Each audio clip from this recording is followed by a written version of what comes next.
We're gonna do a song that you never heard before. The volume.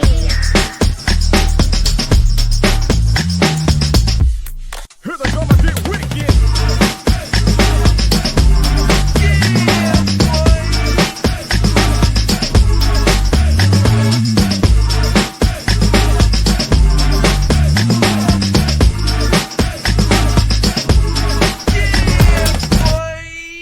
Here we go again. Ace Kennedy, my brother from another mother. What's up, man? Hey, listen, I got a question for you. I thought about something here, right? Especially in light of me wearing my boy. Shout out to the Fresh 8 boss. I got a question for you that I've been seeing floating around on social media since like last week.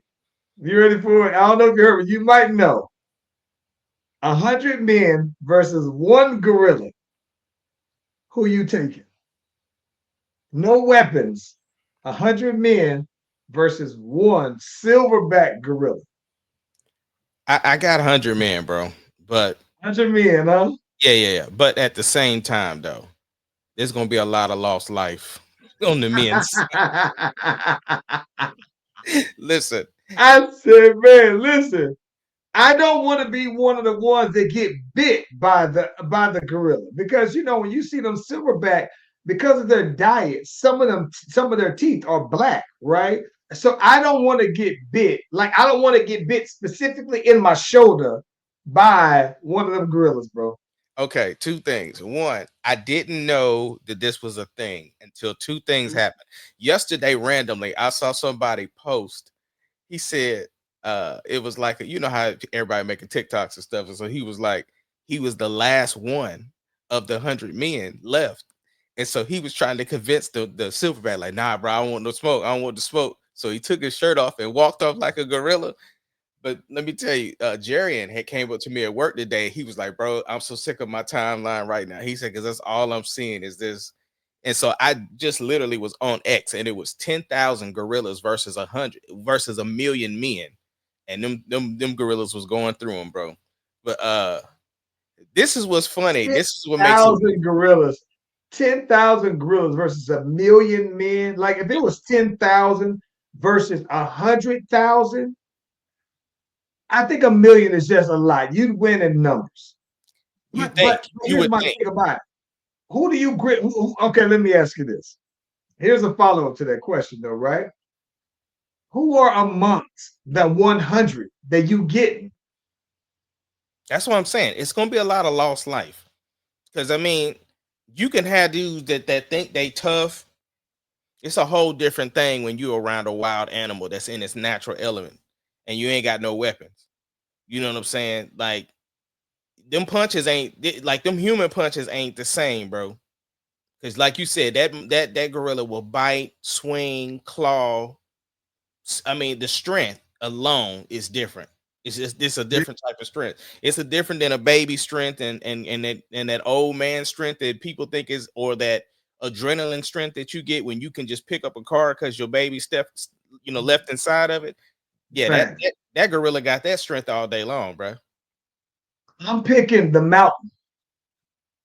Oh, you picking the mountain from Game of Thrones. Yeah. Listen, I need this. What I need this. This is the way I look at it. In order for us to win, it is going to be a lot of losses, right?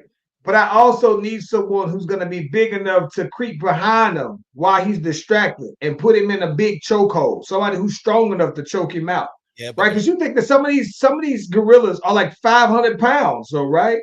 So I think that if you can get somebody to grab his arms, right, and you grab all the limbs, I need the mountain to be able to go ahead and choke him out, though, man. So I definitely need to have the mount. I need to have about 10 guys from the strongman competition out there, though, right? I need to get. Give me Brock. Give me Brock. I was gonna say, so you think Brock Lesnar? Brock Lesnar. Yeah. I'm gonna say, you can throw Brock in there. You can throw Bobby Lashley in there. I need the muscle, bro. I really need the muscle, though, bro. But you don't need that weak muscle. You need that real muscle, though. Hmm? You need that real muscle, not that weak muscle, not just the looker muscle. Yeah. So I think that definitely though, man. I think them strong men that be out there that be out there throwing the big boulders around in competition. I need like 10 of them as my core set of guys, right? And I gotta mix them in because I can't lose all of them at the same time, though, right? So, yeah. I think it's doable. 100 is just that's you can be outnumbered, but I just think that I don't want to be the one that get bit by a gorilla, bro. I just don't. Man, I ain't trying to get killed by that gorilla. You talking about getting bit. But it was funny though, is because I'm not gonna spoil it, but Kevin Hart got a good ape joke Oh my in god. the new set. In the new set. That's all I'm gonna say. Listen, I'm attacking the gorilla. My strategy is to attack him in waves of 25. Like 25 at a time. And Bro, then you like gotta every 5 overcome. minutes bring in another 25. So you basically want him to have rounds of Mortal Kombat basically because he gonna Yeah. nah, bro. You better overwhelm him with numbers, bro. 25. That's 25 is a lot. 25. You You not surround him at understanding. 25 and 25 and 25 4 times. I think he'd be done. Okay. All right. All right. 25, 25, 25. Let's get that music popping, bro. We got some things Let's to do get it, into. man.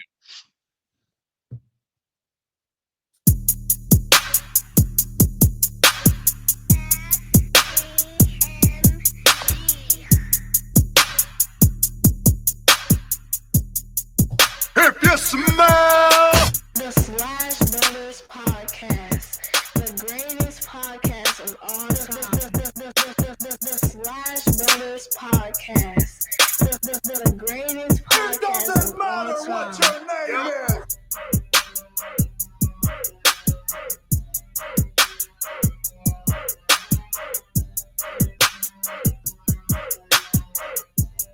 It doesn't matter what your name The is. Slash Brothers Podcast, the greatest podcast of all time.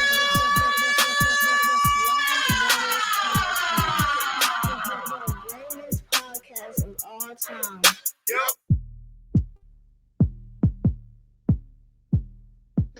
Hey, listen, if you haven't already, be sure to like and subscribe to the Slash Brothers YouTube and Facebook page and our new TikTok page. We're live on all platforms at the same time. You click on the notification, you click on the bell, you get the heads up whenever your boys are doing their thing. Hey, Kennedy. I laughed because I saw Glorilla responding to that whole thing too, though, man. So I thought that was pretty hilarious, though, man. Hey, bro. Last time we spoke on the pod, I said episode 2.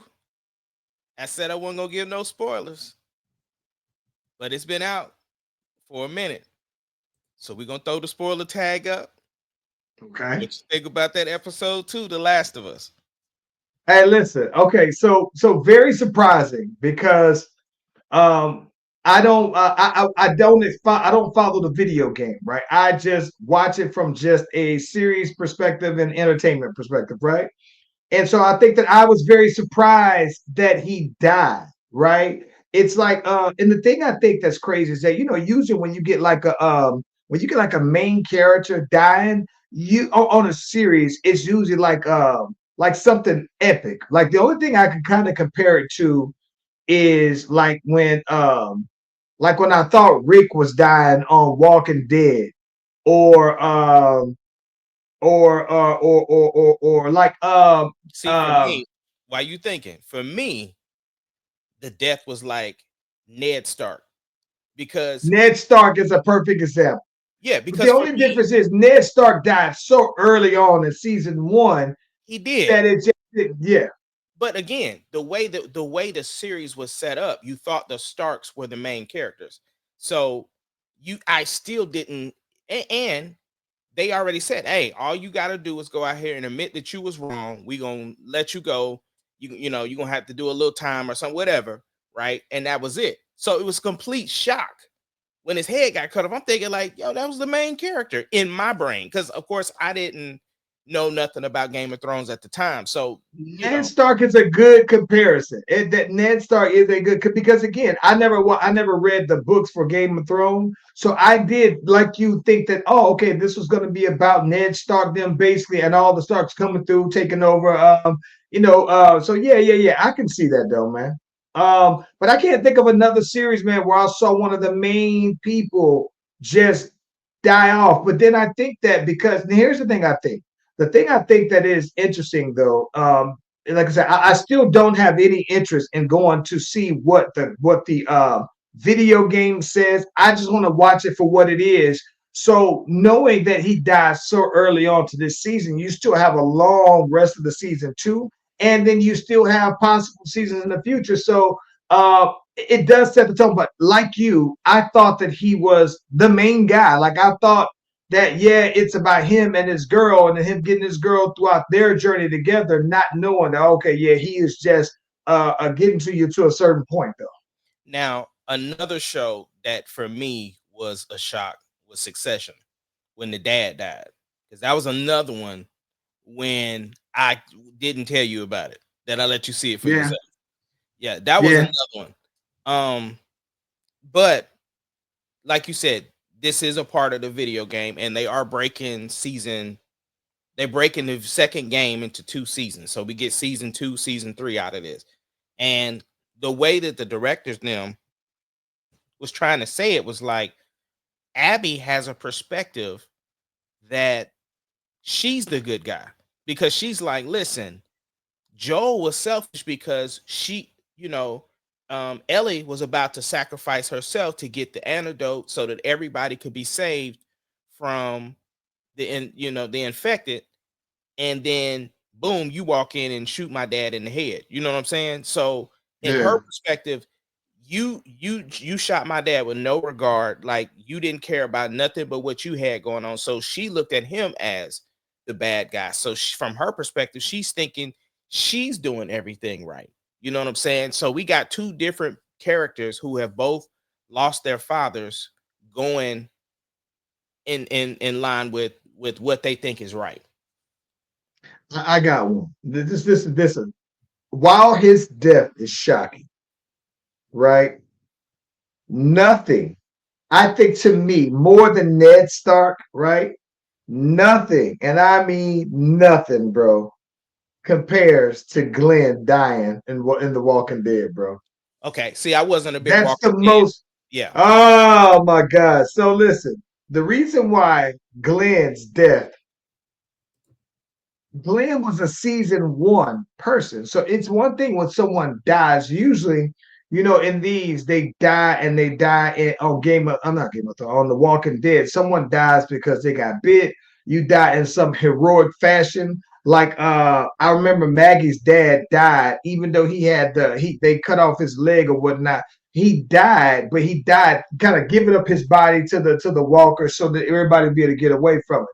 But when Negan smashed Glenn in the head, bro, and smashed my boy with the red head with the bat, and I think that the part that was the most heart-wrenching part of that was that he was still reaching out to Maggie while dying. Epic, and I think that it's the most shocking that I remember. This one might be up there. It's definitely in like the top 20 for television for me. Glenn dying is definitely it. But I do, but to your point though, right? I do get what you mean, because I think that in this particular perspective, you think that someone is like the hero, or someone could be not necessarily the villain. They could be the anti-hero, basically, though. And I think in this particular joint, I think that the one thing that is cool is that both of them felt like what they were doing were the right thing. Like, even though the girl is basically trying to go ahead and say, I'm going to avenge him, I'm going to get some revenge, the other girl's like, listen, I was the one getting the original revenge. I was the one that was wrong. And so I think that it is one of those things that we talk about, how 2 things can be true when 2 people feel like they were wrong. I think that both of them could be looking at things from different perspectives, but also walking their truths, though. Now, in Walking Dead, wasn't Glenn didn't they fake his death a bunch of times or something? Oh man, Glenn almost died like 700 times though, bro. Like the time I thought that he died for sure was one time he had fell. He was climbing on top of a roof and lost his footing. And somehow, man, he fell down under like a trash can, bro, or between the trash can. And you see all of these walkers just digging into guts, though, bro. And I was like, oh, my dude. He was my favorite one. And then come to find out, man, that it was actually a dead walker on top of him. And he somehow slid under it. That was the one that was the most epic, though, man. But definitely Glenn was number because Glenn had been on by the time Glenn died. I mean, they was up to like season 7 or something like that, 6 or something. So yeah. This one is more so surprising to me because it was so early, and again, not being familiar with the video game, I thought that it was the story was about them too and their journey together, and not necessarily knowing that it's really just about her. So nah, I didn't catch that part though. Listen, bro, I didn't believe it so much. They was dragging his body, and I still didn't believe it, bro. My brain was making up all kind of stuff like he got He bit. can wake up. Yeah, like he got mind infected, and maybe Ellie was gonna give him some of his blood, and he was gonna come back and before he turned all the way.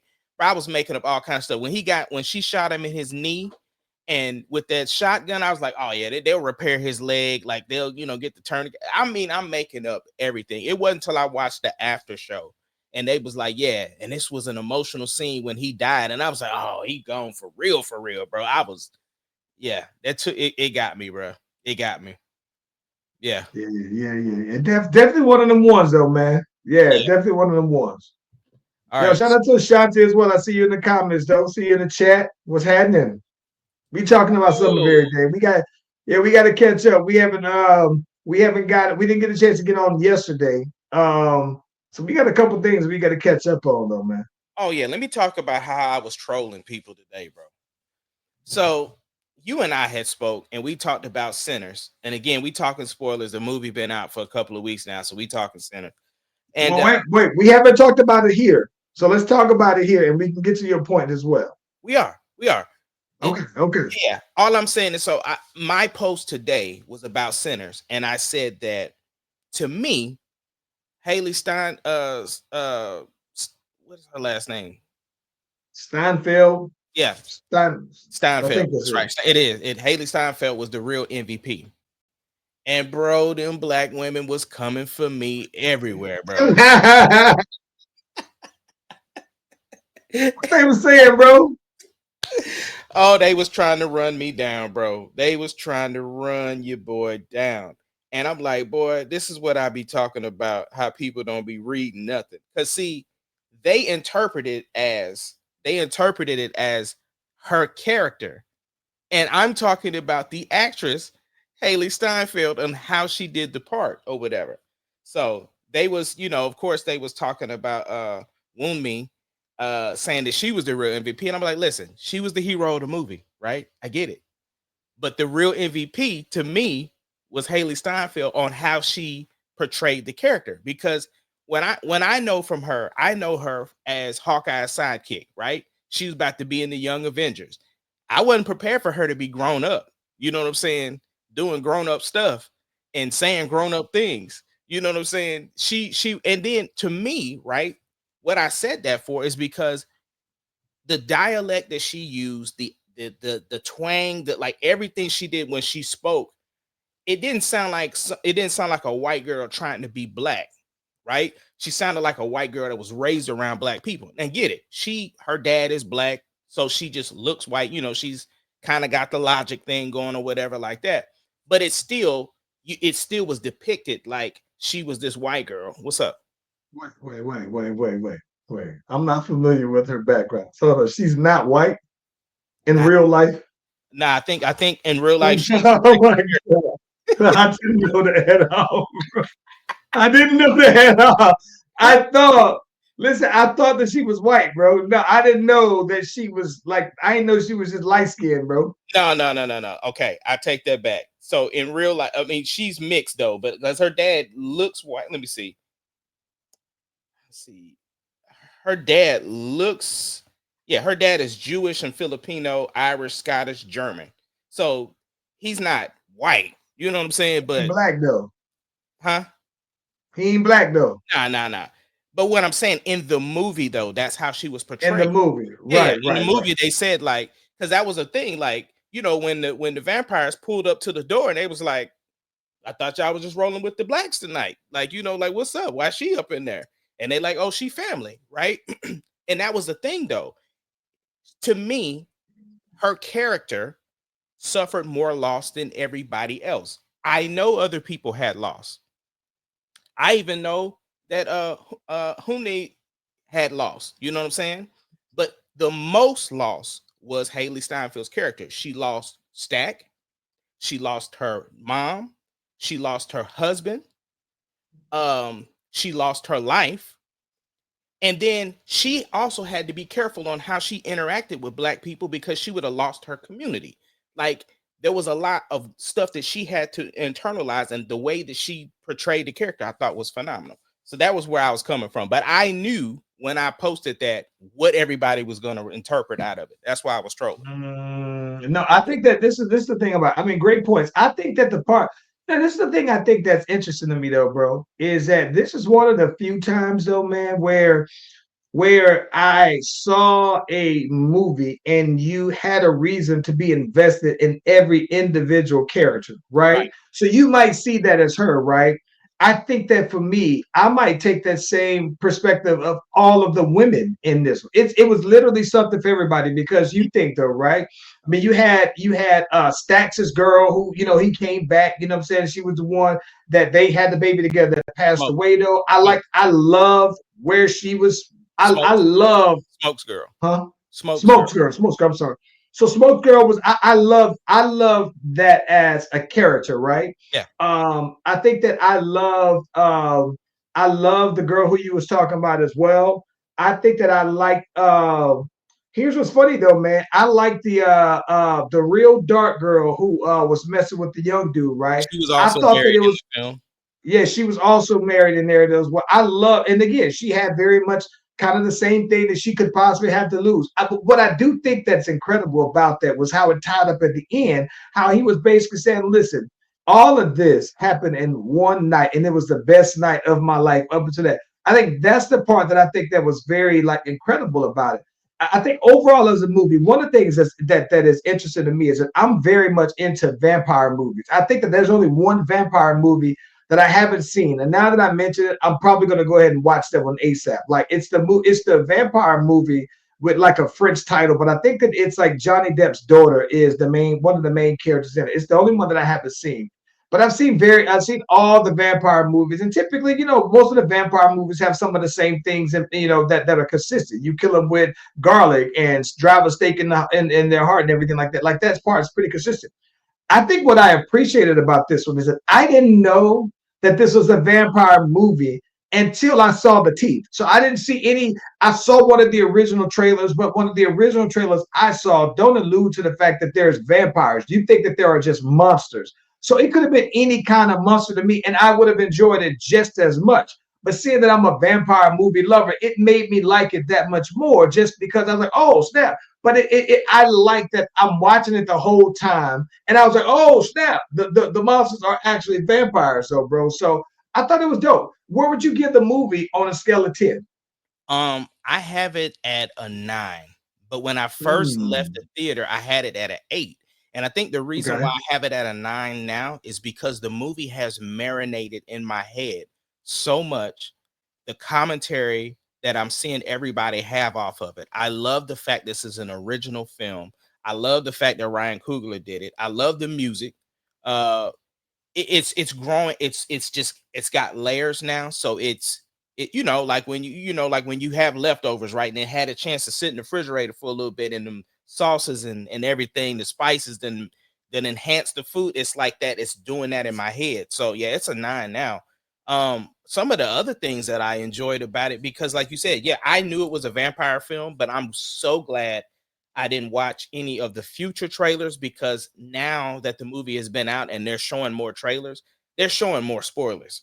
You know what I'm saying? And I would have been upset knowing that, you know, Haley was going to turn into a vampire, or that Stack was going to turn into a vampire. I would have been mad knowing that. You know what I'm saying? So Let me tell you the one thing I like about it though, man. So with me, one of the things that I get out of it, being someone who is a vampire, fanatic movie, but I'm also a period, specific kind of guy as well. So what I enjoyed about it is the history aspect of them being in Mississippi, them being sharecroppers basically though, and the amount of payments that they actually how they were paid. So when they were at the bar, and some people were paying basically in their sharecropper tokens though, man. And I think that that's one of the things that I read growing up, right, about blacks in the South and the sharecropping area post Jim Crow, post slavery, and everything like that. So I thought that that was one of the things that was real dope, man.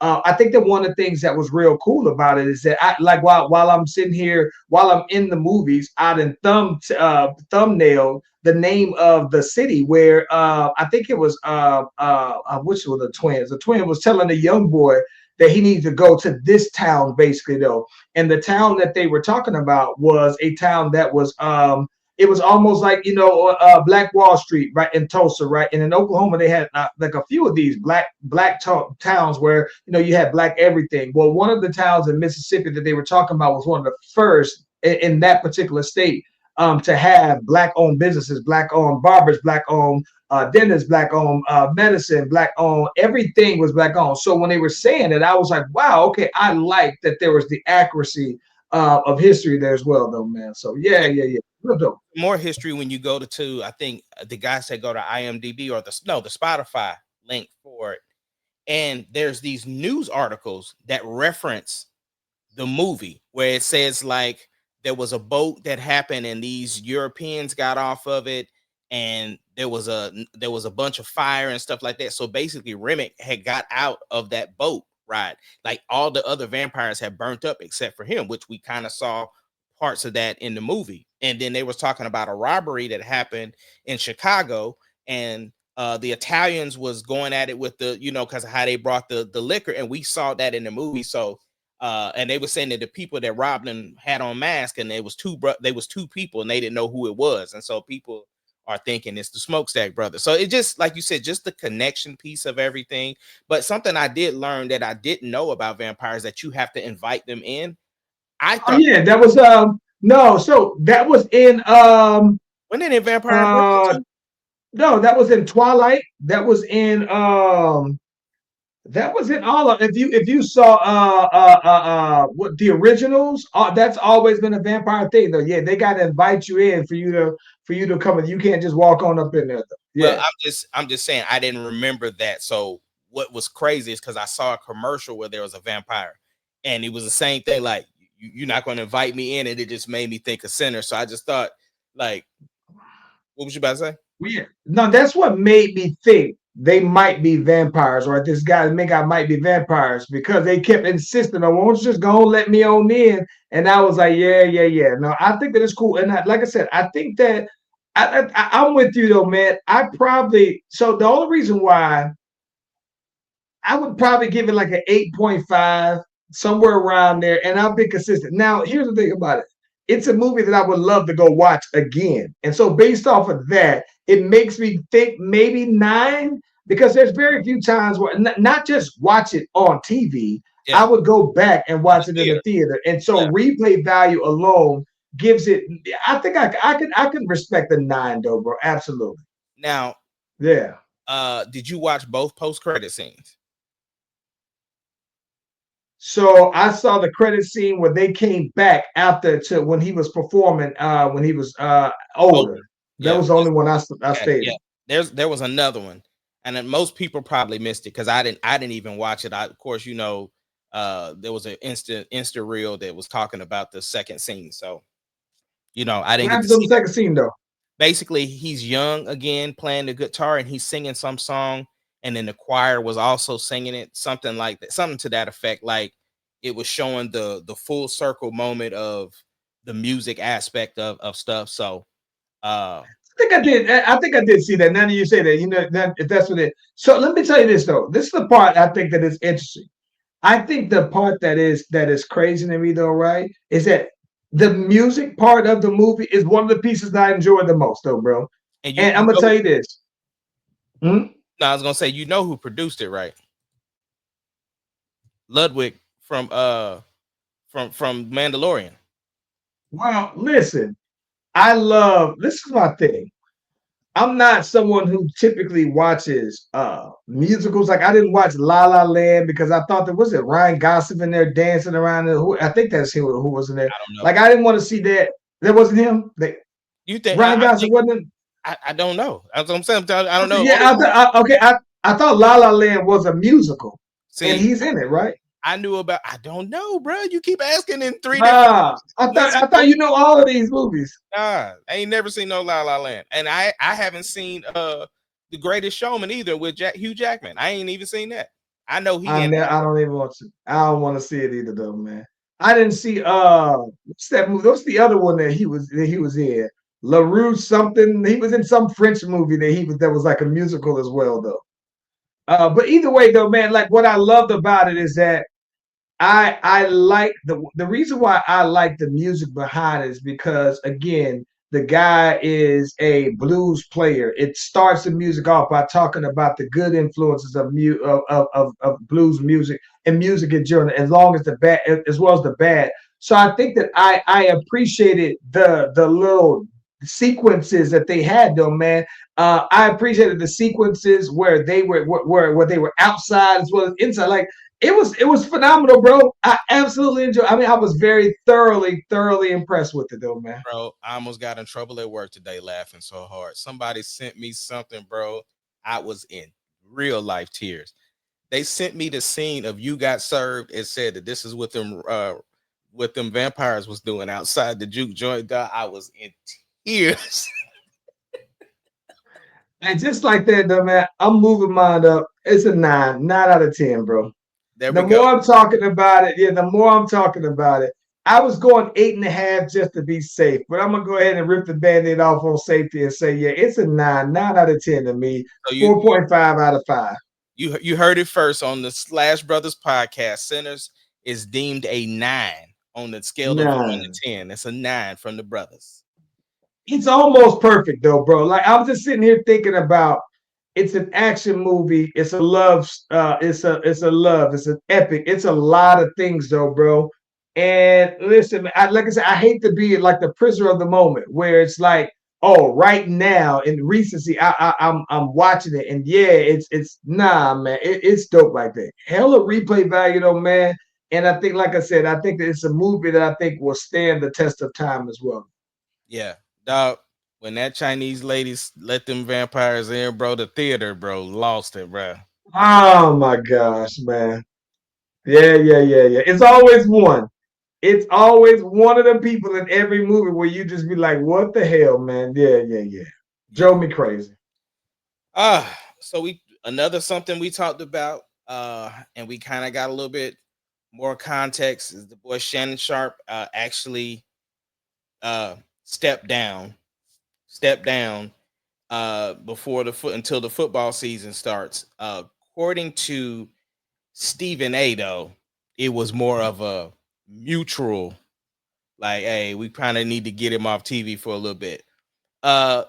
You know, a lot of people's hating on Stephen A for reporting on it, and I actually, as much as I don't ride with Stephen A, I respected what he said, how he said it, and I didn't feel like it was like people, because I heard like Andrew Schultz and them and Gary Owen talking about how they thought it was hate, and I'm like, I didn't see it as hate. Like he was being as informative as he could be from somebody who's kind of stuck in the middle, because ESPN is the day job, and then of course Shannon still has Nightcap, he still has the Club Shay Shay.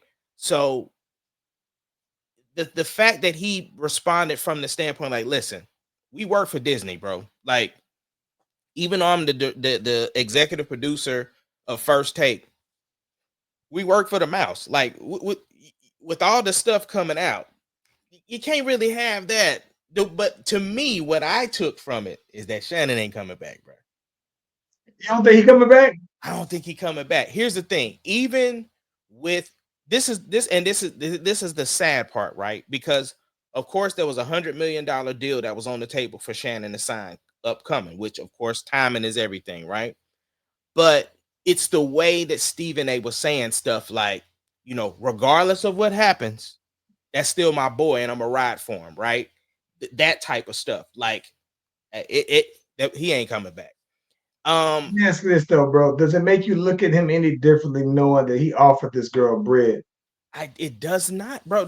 Listen, people have got to get off of that, getting hung up on the fact of what he was going to offer this girl, because celebrities all of the time pay people off with the hopes of keeping things quiet, not because they're guilty. That paying people doesn't equal guilt, because this is what I'm talking about. If he was about to sign $100 million deal, his bag might be messed up. He might not even get that deal now because of this information came out. This is what messing up the bag looks like, because the lawyer fees, all the other stuff, this would not have even come out. We wouldn't have never heard about it. DL Hughley is the main one that got on there and told people on who the people that think they was Vlad TV. He got on Vlad TV, said, listen, people settle stuff all the time because they don't want it to come out, because it's the court of public opinion. Shannon ain't went to trial. Shannon they ain't did none of that stuff yet. And people already are on his back like he did stuff wrong. What that man does in the privacy of his home is his business. If he has the money and the resources to be with the OnlyFans girl. So my thing is that who cares how old she was? She was of age, and he was obviously giving her whatever she wanted because she kept coming back and she swore up and down they was in a relationship. But the fact that it's messing up his public life, that's what I have an issue with. Because if he would have gave her the 10 mil, nobody would ever heard the story. He about to sign his $100 million deal. That's just a loss you write off and keep it pushing. That's my opinion. My problem with this is this. For starters, when you say that this is a shakedown, that means that it's a money grab. And that looks different to me when you say, well, I've already offered. Now they just want more. So if you're saying to me that if this is a shakedown and you're going to go against it, you fighting it or whatever, that means you don't pay nothing, right? Nothing at all. And not 10 million. If you're telling me that he's going to sign $100 million contract, that means that 10% of that now goes to this girl. I got $10 million. Listen, this is my thing though, Ace.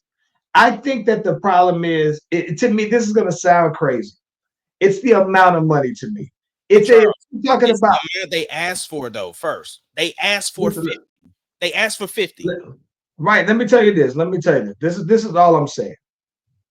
If you feel like that is something that would come out where you said, all right, well, if right now, if he's taking the approach, I can just explain this and people can say whatever they want to say. If it's just a tape, if it's just whatever it is, all right, because the position that he's taking now, right, is that it's a shakedown, so I'm gonna fight it, whatever. That's cool. But when you tell me that, well, I offered 10 and you said all this guy do, he's known for that. Well, if you know that he's known for that, there are also people who have basically fought back as guys who've countersued him. I'm just telling you that when you're saying that when it's a shakedown, that to me, you're saying you're one of those guys, and that because you're one of those guys where you feel like you're being like attacked, then you fight back. You got the money, you got the resource, but I'm not going to pay somebody $10 million, bro. And I understand that you're saying that $10 million means that this never comes up. But I'm just saying to me, I've never been in a position to offer somebody $10 million, bro. For that, I'm just gonna just write a check and say, hey, all right, I'm gone. I got $100 million coming. But if you was going to sign $100 million, this is the thing. You see the evidence that's out there that looks crazy from other people's life. Listen, if you're doing whatever you're doing behind closed doors, all the little freaky text messages and stuff like that, that doesn't mean nothing. If you in whatever you're doing with a consenting adult, that doesn't mean anything. But when you just release that stuff and you're trying to now imply that I did X, Y, and Z, That 10 million versus that 100 million is a big difference. I would easily take 90 million over no million. Maybe though, bro. Maybe. Maybe. So basically you in a position now to turn down $90 million. I've never been in a position to turn Okay. down 90, but I've never also been in a position to write somebody a check for $10 million. Just now, listen. Now this is my thing though. If we talk about, to me, this is my thing. I would feel more comfortable if he just said, you know what, I'll write you a little 1 million, $100,000 would be worth. But nah, bro, I'm not writing somebody.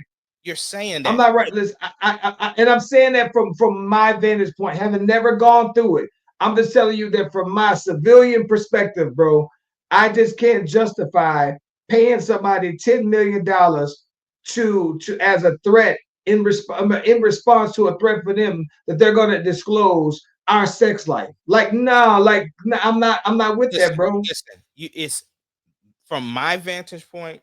If that's what you got to pay because you was lacking, because the thing is that this is a person that you're saying you weren't in a relationship with, right? You was having jump offs with this girl, right? So if that's the case, you slipped. That's a part of your mistake that you got to pay for. But if I know why mess up the entire bag for principle when that's what I'm saying? If you think this is the first time Shannon has been sued or that other folks haven't been sued, sometimes you do pay just to keep it quiet because it's just like what we're having this conversation right now because it's the perception. All this is it's a white girl saying her side of the story versus a black man. And how does that typically go historically? Listen, I understand what you're saying.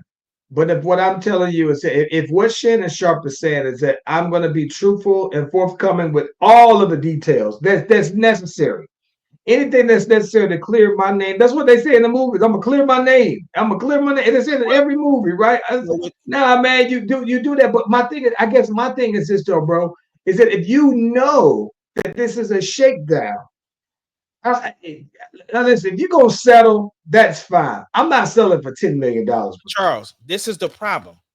The part of the information that he doesn't have is the tape that they're using against him. Because they can cut that tape because Shannon don't have a copy of the tape. So they can cut that tape up any way they want to. Any way they want to. He should know what's up. But listen, but he should know, even though they can do that and he don't have access to it, he should be able to hear what they're referring to and he should know exactly what's on there. He should, but they aren't releasing it to him because they're saying that this is the big part of our case as if it goes to trial. So what I'm saying is, so when you release the whole thing, then that should show that should provide the clarity everybody needs to justify and clear my name. But you again, they only released a part of the tape, bro. They only released the part that they wanted to release. So what I'm saying is Shannon can't make them release the whole part of the tape until they go to court. So again, now you're talking lawyer fees. Now you're talking time. Now you're talking about court of public opinion. All of this stuff, when it could have been settled for 10 million, you get your 90 million, and we whatever the lawyer fees are, it's not going to be $10 million, bro. It can't be $10 million. If you pay $1 million in lawyer fees, $1 million in lawyer fees to clear my good name is worth it. Charles, it ain't about how much the lawyer fees was gonna be. What you missing, the part that I'm saying, is that you're not getting the new bag because this is messing up your whole bag. Because this is the thing. It's hold on. The other part is this. Because now his ESPN job is in jeopardy, right? His sponsors that go to his personal stuff, like Club Shay Shay and Nightcap, those sponsors are talking about dipping. So what I'm saying is this person not only is costing you the short term, it's costing you long term. So it's going to add up. So what I'm saying is if you paid the 10 mil and get it off the books, none of the other bag is messed up. You're gonna make that 10 mil back. It ain't no, I'm not saying it's gonna happen overnight, but I'm saying you're losing sponsorships. Do you know how long it's gonna take for him to I get it though, bro. But here's my thing about it. The minute you go ahead and settle, there's always the public opinion that's already hit them now that it's an admission of guilt, right? And I think that the problem that I have is this though, right? is that to me, it's like, all right, well, you know what? If its sponsors, are going to leave, right, or if its sponsors are threatening, whatever they're going to do, though, right? If he settles right now for $10 million, right? I think that they would be able, if they were going to leave because of the allegations, they would just leave because I think settling to me doesn't change the fact. Maybe it doesn't disclose the details, right? But I think that my thing is that the That's not assumption. what no, you're still missing it. The settlement was offered before it became public, is what I'm saying. What I'm saying is when Tony Busby called his legal team and said, "Hey, we got this stuff. We're about to release it. We want 50 mil, or we're gonna start releasing it." And then Shannon was like, "We ain't gonna give you 50, but we'll give you 10." And they was like, "Nah, we want more than that." That's when Shannon said, "Oh," and so then that's when they released the tape when Shannon them said no. So what I'm saying is when Tony Busby calls them first and offered the 50, and if they would have took the 10, nobody would have known anything. That's what I'm saying. You're saying I that don't know. you're saying if he was to settle now, then people are like, "Oh, it's the admission of guilt." And all this. Sure, right. But that's what I'm talking about. It would have never seen the light of day because you would have I had see, this man. kind of See, that's NBA. okay. You're talking about, yeah. You're talking about hindsight. I'm talking about going. I'm talking about right now. But I'm just saying that, we have yeah. to talk about the hindsight because that's all a part. This is what I'm saying. The hindsight is the part that I'm telling you other celebrities have commented on. There are other celebrities that have gone through things that aren't guilty that have just paid it off so that the public opinion the piece doesn't come out because sometimes you can't get that stain off. Because again, regardless of what happens, there is still going to be a portion of people that are going to think that he's guilty just based upon what you said right now, right now. Right. What I'm saying is Right. if it had been gone from the beginning, nobody would have known. He would have got his bag. His sponsors would have still been there and his life would have moved forward. But because he wanted to fight and do this, that, and the other, and he didn't take care of it on the front end of it, this is where it's at. And that's what I'm talking about. He wouldn't be in this position now. I feel you. I just respect the principle of him basically trying to clear his name, bro. I respect that. Principle is fine, but it's $100 million less too. And Yeah, I now respect that, though. listen, now he don't have the 100 million bag and he still got the lawyer fee. So he's still paying out of pocket to try to clear his name when he could have just cleared his name from the beginning. Maybe. I'm not mad at that. I'm not mad at that thing. I'm not mad either. I'm not mad at him fighting for his name either. I just hate that again, somebody that we look up to for being, that turned his life around from being a professional athlete and then made a name for himself. I'm not even mad at him for all the stuff that he did because again, that stuff that he's doing, he a grown up, bro. She's a grown up. Regardless of what people think her age was when he was doing, oh, he shouldn't have been 54 messing with no 19 or 20-year-old. Man, leave that man alone. Let him live. Does look kind of, I'm not gonna lie, man. Does look a little sketchy to me, bro. Bro, when you just knocking something down. But and he said, release the tape. I know it's like 10 minutes. Release the tape. Paul Heyman is engaged to a 22-year-old, bro. Oh, he trying to be Bill Belichick out here, ain't he? I sent you a post of that he made, and yeah, his girl. It looks like, listen, she's a WWE blonde. She looks like a WWE blonde. She's 22 years old though, bro. Paul Heyman got to be about 60 years old. Now, who called him the Walrus? I'll never forget. Was it John Cena? I think John Cena did call him the Walrus, though, man. But yeah, he's with a 22-year-old, and listen, she looks better than Shannon Sharpe's 20-year-old, by the way. So I got to give him props. If you're gonna go there, if you were into like this, if you were into young white women, then that is the one that he got, though, bro. Yeah, the big boobs, it's everything. Yeah, it's very cookie cutter, though. If you're an older guy and you like young white girls, this is the one for you, though, bro. That Paul Heyman got. And he ain't got not a single muscle on his body. Boy, got that long bread though. Hey. Yeah. Man, what's going on in these NBA playoffs, bro? Well, wait. Oh, you got something Before else? we jump into the playoffs, jump into the playoffs, because we'd be remiss if we didn't talk about this. All right, let's get it. What we doing about Shedeur Sanders? Honestly, there's nothing we can do. It suck, yeah, because This is who it's gonna suck for. Anybody that drafted a quarterback and they don't have a successful season. Like whoever drafted Dart better be doing his thing. You know what I'm saying? Whoever else got drafted above him, quarterback wise, because it sucks because the Browns got who they wanted. They wanted him. You know what I'm saying? And then the internet never fails. They went and dug up Dion's tweet talking about some. I would never let, or something to the effect like a young quarterback should want to go to Cleveland. I would pull an Eli Manning, and then of course, Shedeur goes out. By the way, you'd be hard pressed to find a franchise with a worse draft quarterback experience than the Browns. So what Dion may have said back then was valid. Here's one of the things that I listen. I almost turned in my New Orleans Saints fanhood card, bro. I almost did. Because here's the thing that pissed me off so bad, though, right? For one, we wouldn't have had to reach at all. Don't get me wrong. Our line was trash. So I respected the fact that we drafted Texas's best offensive lineman. Cool. That made sense, right? But then I'm thinking, like, okay, well, now we know our line is trash.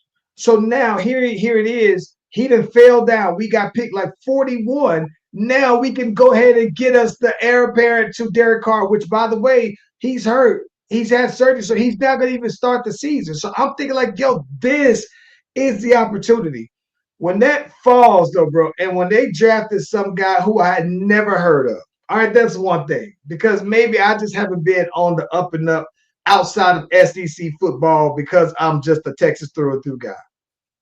But when I saw that this dude used to play for Texas Tech, and I was wondering why I never heard of him, and it's because he transferred to Louisville. And then when I'm looking at this dude and find out that he's about to be 26 years old, right, bro? You like an 8-year veteran already in the NFL, 6-year veteran in the NFL coming into it. And I just there's nothing that you can do to explain to me the justification. Let's just say if you pick Jalen Milroe, right?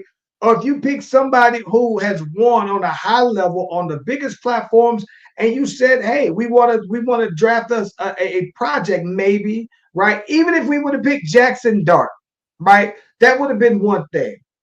But when we draft some dude, I think his name was like Shuck. I don't even know his name.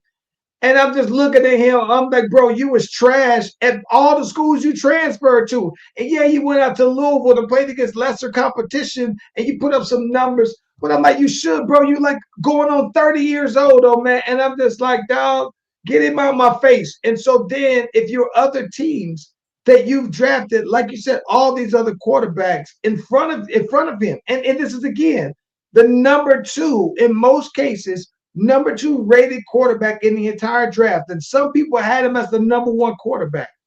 I just don't know how you can't consider that collusion was a thing, because you can't just sit there and tell me that all NFL teams just knew something about him and his evaluation that nobody else knew, right? If Mel Kiper and Todd McShay and all these draft experts have him draft listed at this particular height, right? All consistently. And then you tell me that this man is a 6th-round draft pick. Don't give me the Tom Brady comparison, none of that, because Tom Brady wasn't what Shedeur Sanders was in college, right? He just wasn't. And so when I'm looking at that, though, bro, I'm thinking like, bro, how is it that all of the NFL teams, every single one of them, like I was almost to a point wondering, well, damn, is it possible that he might not even get drafted, bro? Because if you didn't draft him in the first 5 rounds, what made you pick him in the 6th round? And then when I saw the draft room, right, none of the people looked like they wanted to do it, which kind of made it seem like, did the owners make these dudes draft Shedeur Sanders? Because this is the same owner who paid Deshaun Watson. He drafted he wanted to draft Johnny Manziel. A lot of their bad quarterback plays have been under his watch. And so I'm just sitting here thinking, like, did Cleveland really want him? Right? Or did the owners just say, go and pick him on up, though, man? I can't explain why he fell so far though, bro. I just can't think of anything else. But I just don't know how in my history of watching all of these guys uh fall in the draft, but still get drafted. I've never seen anybody fall unexplainably that far down, bro. It's Man, crazy. you know what it is, bro. They was trying to teach the black man a lesson, bro. You know what I'm I saying? think that's what it is. I think it definitely has something to do with Dion, right? Because they know how involved Dion is with his kids, right? It's the same thing the NBA wanted to do with Lonzo and them dad. You know what I'm saying? LeVar Ball. Yeah. So it's just that they actually did it. You know what I'm saying? Because you think all these teams, I don't care if you got a good quarterback or not. Some of these teams got expiring quarterbacks to where they need to be looking for a replacement. And you can't, My team. that's what I'm saying. And you can't tell me that it took you to the 6th round or the 5th round to draft him. Like, nah, this was them trying to teach Dion them a lesson, right? As far because here's the thing, I didn't follow the draft. I'm talking about all the stuff leading to the draft, like the combine stuff on what Shedeur did in combine or didn't want to do or said he wasn't going to do or whatever like that. But only thing that they kind of have been releasing now is that he didn't interview well. But the fact, and they said that was what New York was like. That's what turned them off. Anonymous sources, by the way. Yeah. No names to this. I mean, but you know, if there's some smoke, there's some fire behind it. And the thing is that at the end of the day, again, a lot of people did not want to have the Dion experience attached to Shedeur. So a lot that has to do with a lot. And you know what I'm saying? But again, I'm the glass half full guy. This is going to be some motivation when that dude ever does get on that field. He going to show everybody why they should have drafted him. And if he's supposed to come out on top, he's going to come out on top. Yeah, they drafted Dylan Gabriel. And this is my thing, though, bro. I know that this is the thing I think that's crazy to me. When Dylan Gabriel transferred to Oregon, right? I was like, wait a minute, is this not the same Dylan Gabriel that we were smacking around at OU? Like, why is anybody acting like when they was like he's a Heisman Trophy candidate early in the season? I'm like, oh, we've been smacking him around for years. Why you think he's at OU? I mean, why you think he's at Oregon? Because we've been smacking him around for years. And so I'm just sitting thinking like, y'all picked him. Like it's like you knew you needed a guy. I would love for someone to have the balls to come out and say, this is why we did it. If somebody said we looked at his tape and we just wasn't that impressed by his tape to say, well, that's something that we want to invest in. I would certainly, right, appreciate and respect that. Then for somebody to just be like, yeah, it just wasn't, it just wasn't better for our program. That's the thing. It's not going to happen because they're going to do it again. They are trying The Steelers said this morning that a quarterback wasn't it wasn't in their immediate future. They're looking for their quarterback next year. Well, guess what? They drafted a quarterback this year, right? So it's like, wait a minute, you drafted a guy and you just drafted him, even though you're saying that you don't need it. Quarterback wasn't a need that you were looking to address this year. We're gonna go out our quarterback next year, though, right? I'm just sitting here thinking, like, well, why'd you pick money up anyway then in the draft? That's what I'm just like, the stuff that people say though, bro. About I would love to really know what is it about Shedeur Sanders that turns the NFL off, bro? Because if they didn't want him, it could be very much undeniable that he picks up and he's more effective than Joe Flacco, that he's more effective than Kenny Pickett, right? And Dylan Gabriel, right? So if he comes out and he's better and you didn't want to pick him anyway, is it going to be where it's like Pat Mahomes, right? They drafted him in the first round and he was outplaying Alex Smith in practice and they was like, no, we've seen enough. Let's put him in. I wonder even still with Shedeur Sanders, if they didn't want to pick him and they felt like it was something that the owners pushed him to do, that even if Shedeur Sanders rocks out though, bro, that they still don't get him going with that. Maybe another team fits with him. That's what I'm saying. I think another team, like I said, if he is supposed to rise to the top, it's going to happen. Like that's not, the destination is not going to change. The route might, but the destination is gonna be the same. Mm. It's a GPS for him at this point, right? You start heading down a road and then it takes you down a different road, but you still gonna end up where you're supposed to be, and that's what I feel. I'll never forgive the Saints for passing on them, bro. Never. Yeah. See, Never forgive them for that. I wasn't that interested in the draft because I feel like we did what we was trying to do in the offseason. So I wasn't overly concerned about the draft like that. Now, I wouldn't have been mad if we would have picked Quinn Ewers, right? And we had him as our project quarterback to get him up to snuff. That would have been a good look. You already picked up our best. You picked up Texas' best defensive lineman, best offensive lineman. Go and get him a quarterback out there, man. I would have loved to see Quinn Ewers in a Saints uniform, though, bro. Yeah, that boy out there chilling in Miami, bro. And listen, no pressure to play, but listen, Tua injury history, he seemed like it could be where he could get his number. I would really love to see Quinn Ewers excel as a pro, man. Like he had his moments with us where he was great, and then he had his moments where it was just like, golly, it left a lot to be desired. But I would love to see him thrive though in the NFL, where it's just like, all right, yeah. You became one of them guys where it clicked. Like Tom Brady, not Tom Brady on the scale, but when I saw Tom Brady at Michigan, I mean, I didn't think that Tom Brady was like Hall of Fame evaluation. Like, nah, bro. So Quinn Ewers got time though, man. Yeah, So does Shedeur though, bro. I just don't want him to end up like Colt. You know what I'm saying? That's what I don't want. So yeah, that's true. And I ain't heard nothing about Sam Ellinger. So I think Ellinger's still in the league as a backup though. Yeah, he was with the Colts for a little bit, so I don't know where he is. I think at one time he was like in New York or something like that though, bro. Some obscure backup somewhere though. Yeah.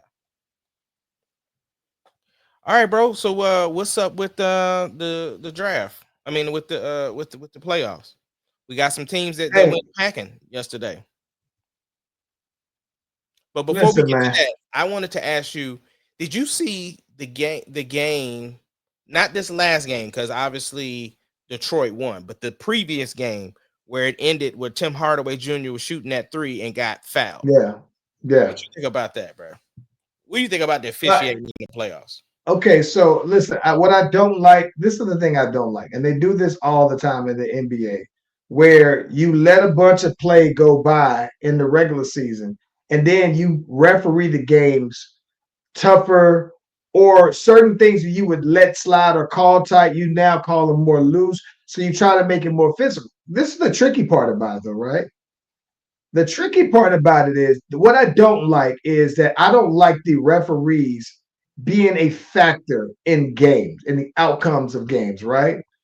But with all things considered, this what they got going on, the more physical play, the NBA ratings are back up for the playoffs, better than they were last year, and it's been some pretty good ratings. So I guess this referee intervention or not calling stuff, it's been helpful to the views.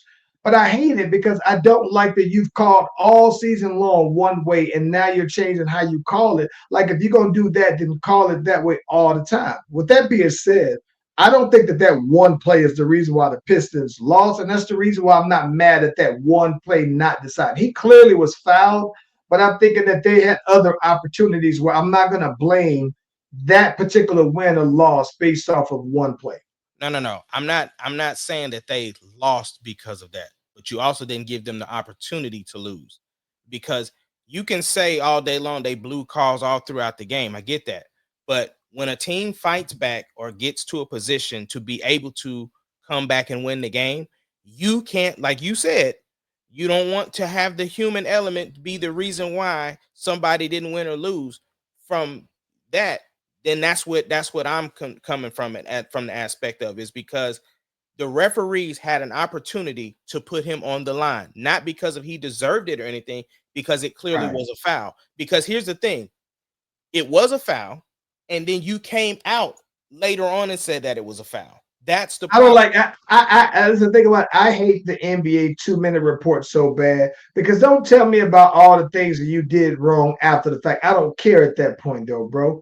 I'll tell you this: the thing that I am more interested in, right, more than that that play, I am more interested in why the hell Coach Thibodeau had in the last minute and 30-some seconds of the last game had Jalen Brunson and Josh Hart just standing at the line, waiting to be subbed in, and the clock runs out without them ever going in. Nobody ever fouled. The play never stopped. And I'm thinking, like, why the hell didn't he just call the timeout to get the guys in? Why did he make somebody force a foul or something? But that's something to me that's even more inexplicable, bro, than the referee not calling that. Because then you took out the referee intervention, and that's just all coaching. So maybe that's how it should be, right? It didn't have nothing to do with the referees. Exactly. I can respect that. I can respect that.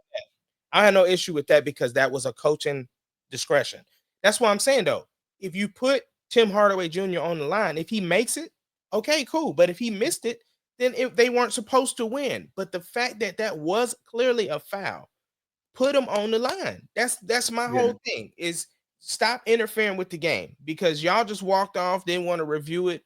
I mean, they sat there and reviewed that Denver and LA game when Aaron Gordon dunked at the end of the game. I thought that was incredible, by the way. It was very incredible. And listen, on you know what's cool to me, on the cool, I think that series probably is the more entertaining series to me. It's the one that I think that's the most well-balanced one in terms of talent on the teams. I think that what's crazy about it, though, man, is that I think that the one thing that I don't think that people are really considering, right, is the implications of this playoff for the future of the NBA, right? Because here's what I'm saying with this, all right? Let's just say that LeBron and them lose, right? Then you kind of have this conversation now about the Luka experience and the pass it on. Because listen, I'm watching LeBron go, and all the minutes that he's clocking, I'm seeing LeBron. He still looks like prime LeBron. But then it's like, you know, it goes back to the effectiveness, right? Like how much is that 26, 28 points affecting the game? And I think there are moments where he does, especially now. But then you think, what does this mean for LeBron if he's only going to play 1-2 more seasons? You have those questions, right? Then you also say, well, within the Clippers and the Nuggets series, it's like, well, dang, you know, if the Nuggets lose and if you just fired your coach, all right, are you also considering they maybe need to start breaking up this particular team? But then if the Clippers lose, you know what I'm saying? You already signed Kawhi and James Harden. What do you do to get over the hump? I think that's the question that I think that's the biggest thing. Like, what does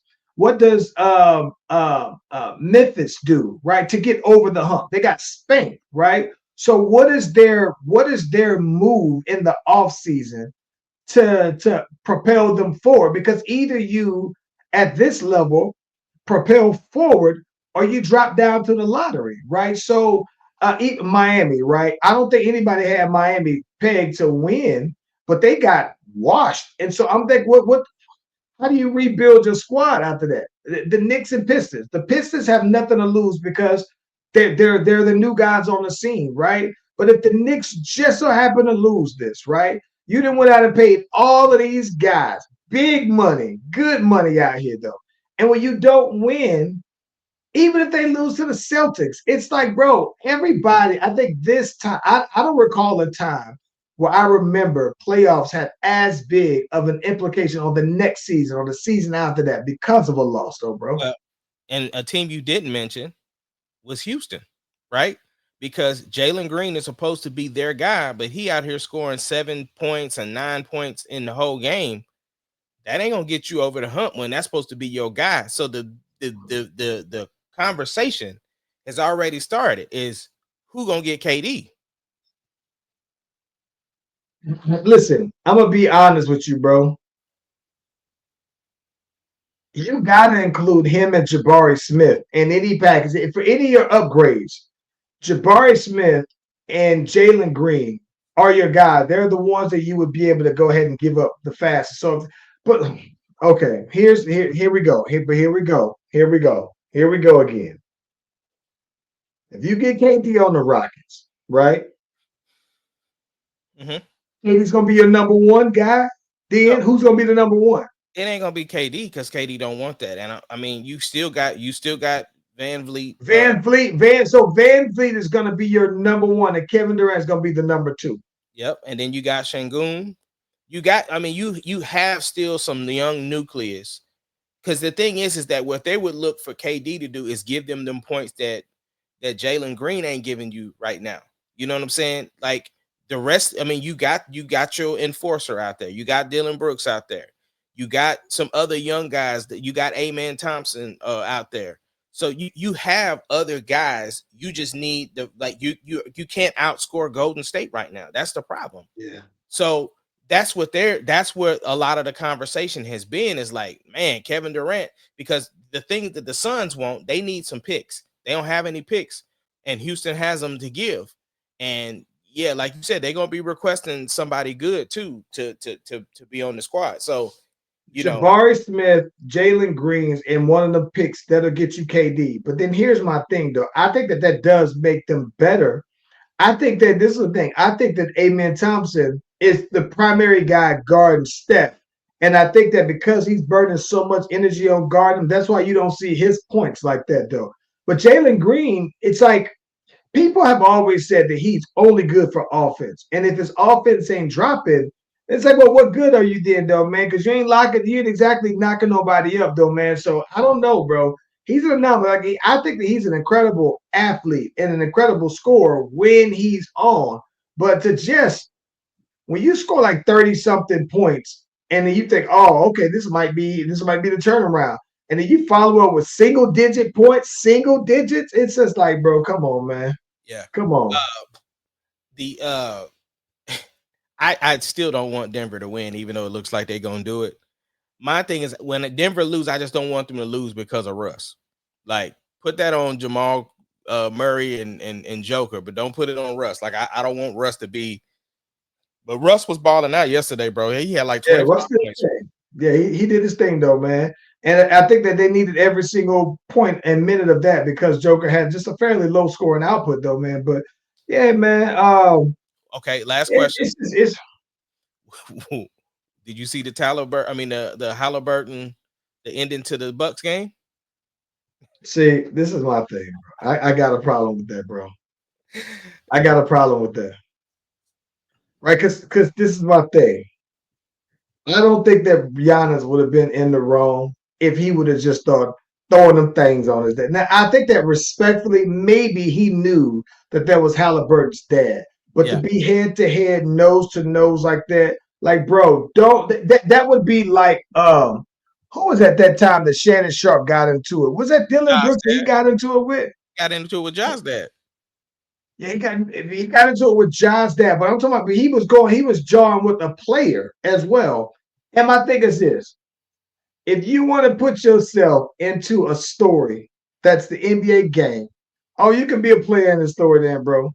But Giannis, listen, I think that Giannis would have cleared out the arena. It would have been Malice in the Palace Part 2 if that boy would have just threw them things on. And I wouldn't have thought that Giannis was wrong, though, bro. He respectfully, bro, didn't put hands on it. And I'm not saying that. I'm not going to assume that everybody who's in the NBA can fight because I clearly don't think, but 10% of the NBA can actually fight, right? But I'm just saying that if Giannis was way bigger than Haliburton's dad, if he would have put them hands on him, though, bro, I don't think he would have been in the wrong. And I would have been disappointed if the league fined him. If anything, Haliburton should have been fined. Yeah, because that's your people's. I'm saying, even if it's my son, I'm not going to feel like I'm empowered to approach another player from the opposing team or insert myself in the game. Like, nah, bro, I'm a fan. That's it, though, bro. And I'm gonna be happy that my son won. Like, what more do you need to say after that? Like, you get an opportunity to meet these guys. I would be congratulating them and everything. Like, hey, bro, great season. Like, nah, yeah, I don't know, man. Any other teams that you interested in? Any matchups that you interested in? Man, you know what? I'm not gonna lie though, bro. I do want to see. I want to see because that's the thing about I'm not able to catch as many West Coast games because they staying up so late. But I am very interested in this Warriors Rockets game today because if I'm not mistaken, I think that they play in Houston today, and the referees have been letting Houston rough up Steph Curry in Houston, though, bro. So I'm just kind of curious if that'll continue as well. I took a quick glance at the game, and I thought that Houston was already up. So it kind of tells me, though, man, that I think this one might be a 6-game series unless Steph goes Steph, or unless Jimmy does something, though, bro. But I am curious to see how they're going to call the game. All right, last question about the playoffs. Are the Lakers going home tonight? I think so. I think so. And here's the thing about it, though, bro. I want to tell you this. If the Lakers go out, I think LeBron's going to go out with like 30, 40 points. With that being said, I think that Luka will have about 20 points, though, bro. 20 on the dot. I don't, it's funny. It's as good as Luka is, though, bro. It's still hard for me to just put that he's a killer, match him up as a killer. Like, I know that he's really good. I don't see a killer yet, though, bro. And not just that, though. It's like back against the wall. What you gonna do? And I don't know. Bro. So I think they out of here, bro, only because I only trust LeBron on that court, man. He's the only guy that I for the Lakers. And I think that, listen, man, I like Ant-Man say he gonna send him home, bro. He been saying he said, I'm gonna be the one that's gonna retire LeBron. And I love that, bro. I absolutely love that. Yeah. Yep. Yeah, I like that he's been going at LeBron, man. I like it a lot. Now I did get nervous when LeBron fell on his leg. I thought his knee was gone. But I love that. I love that. It's almost like how Michael Jordan had that moment where he had to take the baton from Magic to go ahead and go forward. And while this might not be that, I think in terms of him being the face of the league, like he's been saying, I think in order for you to be the face of the league, you got to go through LeBron, though, bro. Yeah. It got to be handed to you from LeBron or taken. So that's what I like the most, though. Yeah. Well, look, bro, don't adjust your sets. This is a Wednesday, we know, and you'll join us back again next week to Slash Brothers at 7 Eastern time, 6 o'clock Central time on Tuesday.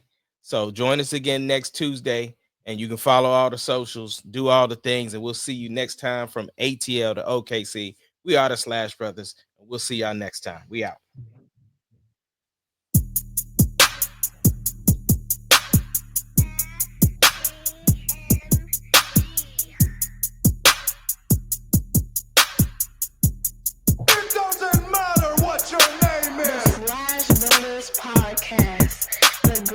Podcast of all time. The Slash Brothers Podcast. The greatest podcast. Can you dig it, sucker? Yep.